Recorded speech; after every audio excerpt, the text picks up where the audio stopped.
আজকের রেসিপি হলো মাশরুমের তরকারি। নমস্কার বন্ধুরা, প্রিয়াঙ্কা বেঙ্গলি ব্লগে তোমাদের আরও একবার স্বাগত, শুভেচ্ছা ও ভালোবাসা। আজ চলে এলাম আরও একটা ব্লগ ভিডিও নিয়ে। থাম্বনেল দেখেই বুঝতে পারছো অনেকেই যে আজকে মাশরুমের রেসিপি হচ্ছে, আর সেটা কীভাবে করেছি সেটাই তোমাদের সাথে শেয়ার করব। তো চল বন্ধুরা, এই দেখো বন্ধুরা, আমি মাশরুমটা বাড়িতেই তৈরি করেছি। এর আগেও একবার তৈরি করেছিলাম, কিন্তু সেটা হেরে গিয়েছি অলরেডি, হয়নি মাশরুমটা। আর এটা শেষবার তৈরি করেছি, আর এটাতে আমি সফল হয়েছি। তোমাদের শেয়ার করলাম কিভাবে আমি মাশরুমটা লাগিয়েছি এবং কতটা হয়েছে, সেটাই তোমাদের সাথে শেয়ার করলাম। এই দেখো বন্ধুরা, ওটা অন্ধকারে লাগানো হয়েছে, কারণ মাশরুম রোদে হয় না, অন্ধকার ছায়রাতেই হয়। আর খড় দিয়েই আমি লাগিয়েছি। আর অন্য আরেকটা ভিডিও দেখিয়েছিলাম মাশরুমটা কীভাবে আমি বসিয়েছি। আর আজকে দেখো মাশরুমটা না ফুটে গিয়েছে, অনেকগুলোই ফুটে গিয়েছে, আর অনেকগুলো বেরোবে এখনও। তাই আজকে তুলে নিলাম মাশরুমটা, আমি তুলেই রান্না করলাম। দেখো বন্ধুরা, খুব সুন্দরভাবে মাশরুম কয়েকটা বেরিয়ে গিয়েছে, দেখতেও ভীষণ সুন্দর লাগছে, পুরো ফুলের মতো, সাদা ফুলের মতো। দেখো মাশরুমটাকে আমি তুলে নেব, মাশরুমটাকে আমি হাত দিয়ে তুলে নেব। ওহ বাবা বন্ধুরা, ভীষণ শক্ত, এবার হাত দিয়ে তোলা হবে না, আমাকে কাঁচিটাই একটু ব্যবহার করতে হবে। আর এতে না গড়া উবড়ে যাচ্ছে, আমি একটু কাঁচিটা ব্যবহার করব। দেখো বন্ধুরা, কাঁচি দিয়ে খুব সহজেই কাটা যাচ্ছে। যাই হোক, খুব সুন্দরভাবে কেটে নিচ্ছি। দেখো কেটে নিয়েছি, আমি একটু একটু করে মুখ দিয়ে কেটে দেবো ভালো করে কাঁচি দিয়ে। আর আজকে মাশরুমটা তুলে নিয়েই রান্না করব, আর সেটা তোমাদের সাথে শেয়ার করব কীভাবে রান্নাটা করি মাশরুমের। যাই হোক বন্ধুরা, আমি আস্তে আস্তে কেটে নিচ্ছি সমস্ত মাশরুমগুলো। এখন অনেক ছোট ছোট ধরেছে, সেগুলো পরবর্তীকালে রান্না হবে। আজকে যে কটা ফুলের মতো ফুটে গেছে সেগুলোকেই আমি রান্না করব। এই মাশরুম তৈরি হতে অনেক দিনই সময় লেগে গিয়েছে, প্রায় 1 মাসের মতো। আর আমি নতুন করেছি, ভাবছিলাম প্রথমে হবে না, যেহেতু প্রথমেরটা আমার নষ্ট হয়ে গিয়েছিল, আবার বসিয়েছিলাম আমি, কিন্তু ফাইনালি আমার কষ্টের ফল আমি পেয়েছি। এই দেখো কতগুলো মাশরুম আমি তুলে ফেলেছি, আর সুন্দরভাবেই মাশরুমগুলো হয়েছে। এই দেখো বন্ধুরা, আমি তুলে নিয়েছি, আর তোমাদের সাথে শেয়ার করলাম কতগুলো হয়েছে। এটা দিয়েই আমি আজকে রান্না করব। সত্যি কোনো কিছু পরিশ্রম করে করলে কষ্টের ফল ঠিকই পাওয়া যায়, সেটা আজকেই আমি উপলব্ধি করতে পেরেছি। যাই হোক বন্ধুরা, দেখো আমি মাশরুমগুলো না কুটে ফেলেছি। দেখো খুব সুন্দর করে হালকা হালকা করে কুটে ফেলেছি, দেখি এমনি নর্মালি ছিঁড়ে দিয়েছি। এবার আমি একটু ধুয়ে নেবো এবার মাশরুমগুলোকে, দেখাচ্ছি তোমাদের কীভাবে কেটেছি। এবার আমি ধুয়ে দেবো। আর দেখো মশলাটা আমি কী কী দিয়েছি, কী কী দেবো সেটাই তোমাদের সাথে শেয়ার করলাম। এই দেখো ছোটো ছোটো করে আলু কুটেছি, আর কাঁচা লঙ্কা রয়েছে, টমেটো, পেঁয়াজ কুচি, আর একটা হচ্ছে জিরা বাটা, আর কিছুই দিইনি আমি এনে কুটে আর ধুয়ে ফেলেছি অলরেডি। এবার আমি কড়াটা নেব। এই দেখো বন্ধুরা, কড়াতে তেতে গিয়েছি, এবারটা আমি কড়াতে একটু তেল দিয়ে দেবো, একটু বেশি করে তেল দেবো। আর সরষের তেলটা আমি ব্যবহার করেছি, আমি সরষের তেলে রান্নাটা করব আমি। এই দেখো বন্ধুরা, সরষের তেলে আমি শুকনো লঙ্কা একটা পাকিয়ে ফেলেছি, আর তাতে একটু অল্প করে ফুটন দিয়ে দেব।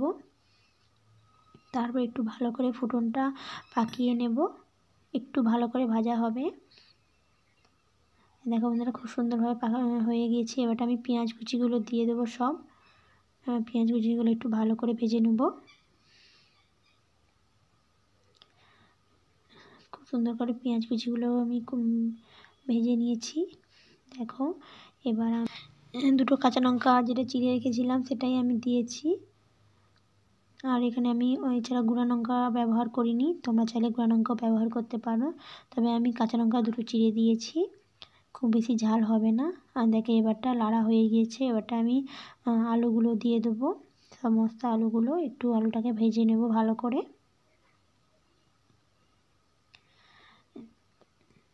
দেখুন সব আলুগুলো দিয়ে দিয়েছি, একটু ভালো করে ভাজা করে নেব আমি। হয়ে গিয়েছে অনেকটাই ভাজা, দেখো বন্ধুরা অনেকটা সুন্দর করে ভাজা হয়েছে। এবারটা একটু নুন দিয়ে দেবো, নুন দিয়ে একটু ভালো করে নেড়ে নেব। এবার আমি টমেটো কুচিটা না দিয়ে দেবো। টমেটো কুচিটা দিয়ে দিয়েছি। খুব বেশি টমেটো দেইনি, আমি একটা ছোট্ট টমেটো দিয়েছি। যেহেতু মাশরুম খুব বেশি নয়, তাই আমি পরিমাণ মতো সব কিছুই অল্প অল্প করে দিয়েছি। এবার আমি একটু জিরে বাটাটা যেটা রেখেছিলাম আমি বেটে, সেটাই দিয়ে দিলাম। আর একটু জল দিয়ে ভালো করে নেড়ে দেখো খুব সুন্দর ভাপানো হয়ে গিয়েছে। এবার আমি হলদিটা না দিয়ে দিয়েছি মশলাতে। এবার একটু ভালো করে নাড়াচাড়া করে নিয়েছি। দেখো খুব সুন্দর হয়ে গিয়েছে আমার, বসা বসা হয়েছে আলুটা অনেকটাই। এবার আমি মাশরুমটা দিয়ে দেবো। দেখো বন্ধুরা, মাশরুম কুটানো ধুয়ে রেখেছিলাম যেটা, সেটা দিয়ে দিলাম। মাশরুমটা সব দিয়ে দেবো। মাশরুমের তরকারি আপনারা বাড়িতে বানিয়ে দেখবেন, ভীষণ সুন্দর খেতে লাগে, একদম মাংসের মতো। ঠিক মাংসের মতো না, ঠিক অন্য রকম, মানে বলে বোঝানো যাবে না, ভীষণ সুন্দর। আমাদের বাড়িতে ভীষণ পছন্দ করে। আমি সবসময় শীতকালে মাশরুমটা কিনতে হয় আমাদের। এই প্রথমবার আমি মাশরুমটা বাড়িতে তৈরি করেছি। প্রথমবারে অতটাও সফল না হলেও শেষবারে ঠিকই সফল হয়েছি। দেখো বন্ধুরা, কথা বলতে বলতে আমার রান্নাটা হয়ে গিয়েছে। আমি খুব বেশি জল দিইনি, কারণ মাশরুমে জল থাকে, জল বেরিয়ে যায়। দেখো বন্ধুরা, খুব সুন্দরভাবে হয়ে গিয়েছে। এবার আমি একটু হালকা জল দিয়ে দেবো। জল দিয়ে আমি একটু চাপা দিয়ে দেবো।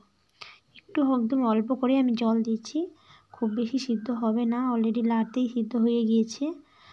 আলুটাও অনেকটা সিদ্ধ হয়ে গিয়েছে, তাই খুব বেশি জল দিতে হয় না। বন্ধুরা, খুব সুন্দর হয়ে গিয়েছে। এবার না আমি একটু চাপাটা দিয়ে দেবো, একটু সিদ্ধ করে ফেলবো, বাস তাতেই আমার রান্নাটা কমপ্লিট হয়ে যাবে। আর আমি একটু ঝোল রাখি না, এটা খুব সুন্দরভাবে শুকনো শুকনোভাবে করেছি। ব্যাস বন্ধুরা, দেখো খুব সুন্দর জলটা মরে গিয়েছে। হ্যাঁ, দেখো খুব সুন্দরভাবে লাড়াও হয়ে গেছে। ফাইনালি আমার মাশরুমের তরকারি কমপ্লিট হয়ে গিয়েছে। দেখতে পাচ্ছ বন্ধুরা, কালারটাও ভীষণ সুন্দর হয়েছে। অবশ্যই খেতেও ভীষণ টেস্টি হয়েছে। যে কোনো মানুষের এই মাশরুমের তরকারি খুবই সুন্দর লাগবে। যাই হোক, আমি বাড়িতে রান্না করে ফেলেছি অলরেডি। দেখো কালারটা খুব সুন্দর হয়েছে। যাই হোক বন্ধুরা, এতক্ষণ ভিডিওটা দেখার জন্য অসংখ্য অসংখ্য ধন্যবাদ। এভাবে আমাদের সাপোর্ট করবেন, ভালোবাসবেন।